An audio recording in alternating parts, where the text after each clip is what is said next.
Les pays qui ont tourné la roue de la fortune. Le Qatar.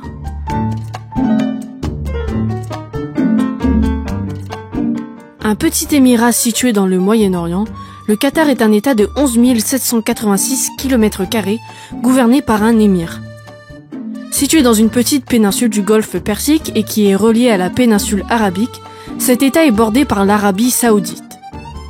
La langue officielle de ce pays est l'arabe, sa monnaie est le rial qatarien et sa capitale est Doha. Un des pays considérés les plus riches du Moyen-Orient et du monde arabe, le Qatar dispose de plusieurs sources de pétrole et de gaz naturel présentes dans ses territoires. Aujourd'hui, ce pays est considéré le 4e plus grand exportateur de gaz dans le monde, juste après la Russie, les États-Unis, le Canada et l'Iran. Il exporte aussi du pétrole dans le monde et faisait partie de l'Organisation des pays exportateurs de pétrole entre 1961 et 2018. De plus, le Qatar est aussi connu pour son architecture moderne et futuriste qui attire chaque année plusieurs touristes amateurs d'architecture, ainsi que plusieurs architectes qui rêvent d'entreprendre des projets dans ce pays. Sans oublier que le Qatar est le pays qui a créé la chaîne Al Jazeera, connue dans le monde arabe comme une source d'information importante et fiable. Que ce soit leur place importante dans le commerce mondial du gaz naturel ou leur innovation moderne, le Qatar a pu se faire une place dans le monde économique moderne avec un PIB de 175,8 milliards de dollars, offrant à ses citoyens une des meilleures qualités de vie dans le monde. Cependant, le Qatar ne bénéficiait pas toujours de ses privilèges.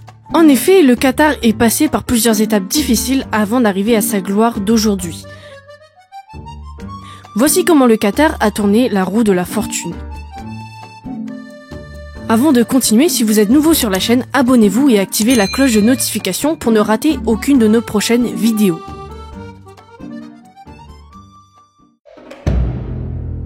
Pendant l'Antiquité, les terres qui constituent aujourd'hui l'état du Qatar portent des traces d'habitation humaine qui datent de plus de 50 000 ans. Plusieurs artefacts et outils mésopotamiens ont été retrouvés, ce qui indique la présence de plusieurs colonies habitant ces territoires. En 224 après Jésus-Christ, le golfe Persique tombe entre les mains de l'Empire sassanide et les terres qui constituent aujourd'hui le Qatar étaient un emplacement important pour le commerce de perles et de colorants, ce qui peut clairement être constaté à travers les façons diverses utilisées pour honorer ces pratiques dans la culture qatarienne, dont l'île artificielle nommée la Perle. Cette industrie va continuer à enrichir l'économie qatarienne pour plusieurs années jusqu'aux années 1920 et 1930 avec l'introduction de l'industrie de la perle japonaise. En 628, la plupart des terres du Golfe, dont celle du Qatar, se sont converties à l'islam. Pendant ces années et celles qui ont suivi, les terres qui constituent le Qatar ont fait partie de plusieurs empires arabes importants, dont Califat Omeyyade et Califat Abbasside. Au début du 19e siècle, l'Empire britannique commence à voir le golfe Persique comme un emplacement stratégique important et utile pour leur mission coloniale en Inde. Mais ils n'ont pas eu d'opportunité de se lier à ces terres avant 1867. Les dirigeants du Qatar et Bahreïn, dans ce temps, la famille Al-Khalifa, gouvernaient les territoires à travers une possession légale. Cependant, plusieurs révoltes et rébellions éclatent tout au long du littoral oriental dans les villages de pêche qatariens. La famille Al-Khalifa réagit de manière rapide et massive en lançant une attaque sur les rebelles qatariens qui ne voulaient pas des dirigeants bahreïniens. Or, malgré le succès de cette attaque, cette action viole un traité fait entre les Bahreïniens et le Royaume-Uni. Le colonel Lewis Pelly fut à la tête de la réponse diplomatique instantanée du Royaume-Uni. Ce dernier commence des pourparlers avec un représentant des Qatariens qui mène à la séparation du Qatar et du Bahreïn. Mohamed Ben Thani, la personne choisie pour représenter le Qatar, était un entrepreneur connu qui résidait dans Doha. Le rôle que la famille Al Thani a joué dans ce pourparler a pu garantir à cette dernière une place comme la famille régnant sur ces territoires du Qatar jusqu'au temps moderne. En 1916, un traité est signé entre le Royaume-Uni et la famille Al Thani. Le Qatar promet de ne céder ses terres à aucun autre pays que le Royaume-Uni et de ne pas entreprendre des relations internationales avec d'autres pays sans l'accord du Royaume-Uni. En échange, ce dernier promet de protéger le Qatar contre toute agression qu'il peut subir. ce qui était très important pendant le temps de la Deuxième Guerre mondiale qui prenait place entre 1914 et 1918. En 1928, l'attention des Qatariens s'est tournée vers le pétrole et l'accord de la ligne rouge a été signé. Ce dernier a donné à la Turkish Petroleum Company, aujourd'hui connue sous le nom d'Iraq Petroleum Company, la monopolisation des exploitations du pétrole trouvées dans la péninsule arabique. Cependant, ce n'est qu'en 1939 que le premier puits de pétrole a été creusé à Dukhan et en 1940, du pétrole de haute qualité est découvert. En 1939, la Deuxième Guerre éclate, or cela impactera la dynamique du pouvoir exercé sur le Qatar. L'emprise des Britanniques s'affaiblit encore plus à cause du fait que l'Inde avait pris son indépendance de ces derniers en 1947. Éventuellement, le Royaume-Uni commence à se désengager des terres du Golfe, en commençant par accepter l'indépendance du Koweït en 1961. Après 7 ans, il décide de se désengager complètement du Golfe arabique, au niveau politique, dans un délai de 3 ans, et en 1971, après avoir fait partie des Émirats arabes unis, le Qatar déclare son indépendance et devient un État souverain membre de l'Organisation des Nations Unies.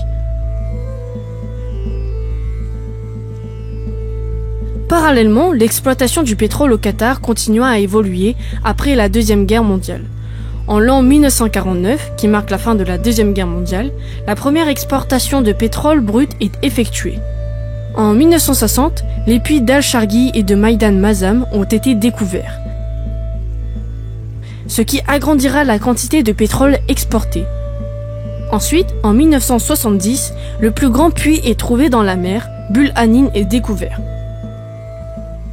Et finalement, Qatar Petroleum a été créé en 1974. En 1972, les premières traces de gaz ont été découvertes et en 1984, Qatar Gaz a été créé. Ces derniers ont achevé en 2010 leur but d'avoir une production nationale de 77 millions de tonnes par an, MTPA, donc un tiers du gaz produit dans le monde.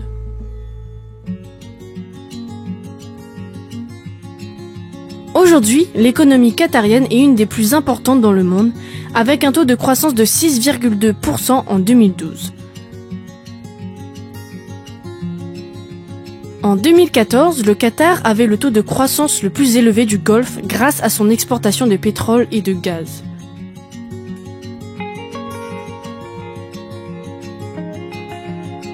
Le taux de chômage est de 0,1% en 2017 et moins de 2% des Qatariens sont des employés, ce qui montre que la qualité de vie de ces derniers est énormément élevée.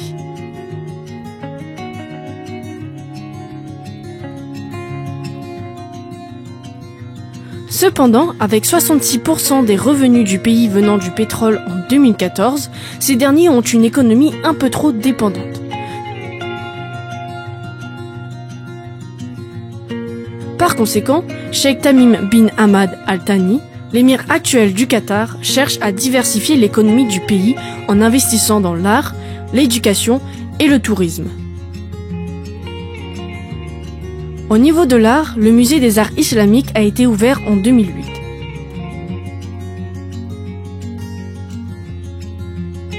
Au niveau du tourisme, l'île artificielle de Pearl a été construite pour habiter plusieurs restaurants et centres commerciaux dans le but d'attirer les touristes et de combattre la concurrence de Dubaï.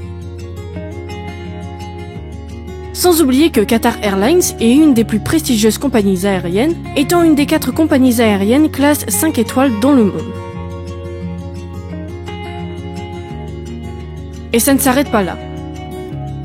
Le Qatar cette année se prépare pour la venue de la Coupe du Monde de football en 2022, qui promet l'arrivée de plusieurs touristes et visiteurs venus des 4 coins du monde pour assister à une des compétitions sportives les plus importantes.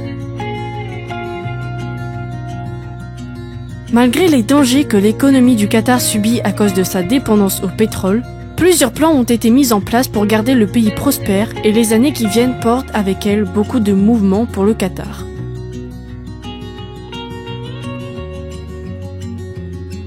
Nous voici à la fin de notre vidéo, j'espère qu'elle vous aura plu, n'hésitez pas à la liker et la partager avec les autres. À très bientôt!